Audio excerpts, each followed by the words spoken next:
Assalamualaikum warahmatullahi wabarakatuh. Sekali lagi, kita-kita ini bukan ahli nasab, bukan ahli sejarah, khususnya sejarah Islam, bukan juga ahli genealogi, DNA, apalagi ahli dalam Al-Quran, hadis, dan lain sebagainya. Sekali lagi, bukan ahlinya.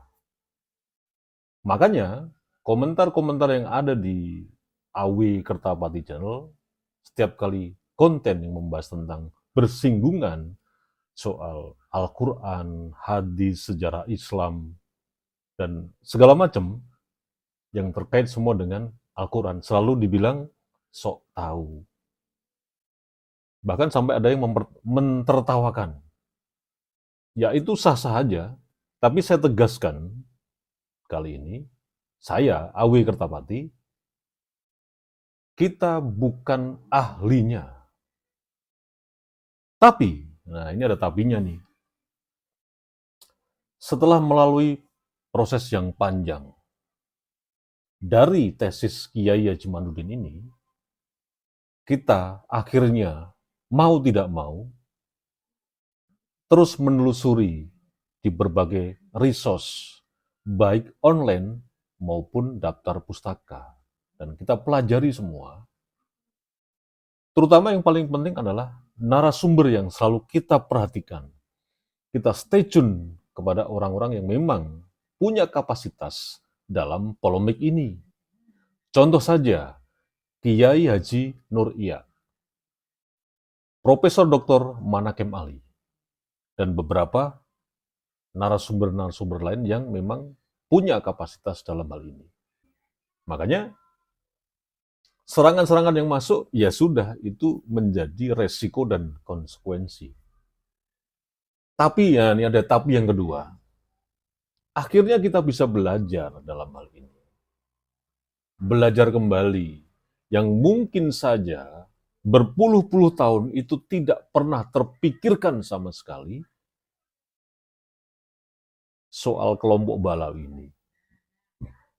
Yang sudah memang membuat kartel nasab, membuat industri dakwah di Indonesia.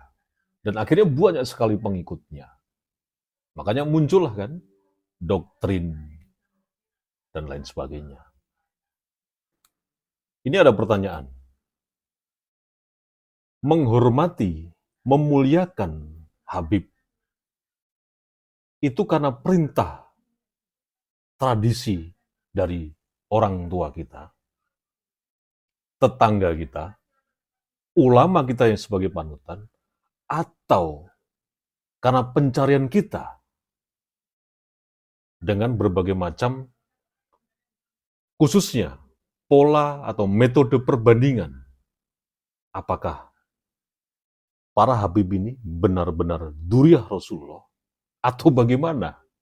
Kita ingat ceramahnya Buya Sakur yang mengatakan bahwa saya, ini yang ngomong Buya Sakur ya, bukan saya memuliakan, menghormati Habib itu karena diperintahkan oleh ibu saya.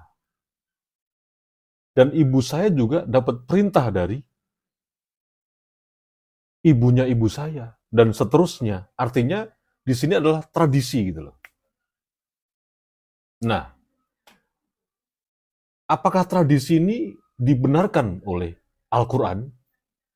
Sementara dari resource yang lain, secara akademik mengatakan bahwa Al-Quran itu adalah sumber merevisi dari semua kejadian-kejadian yang ada di dunia ini. Ini pertanyaannya. Nah, dalam hal ini, yang kita bicarakan bukan teksnya, konteksnya.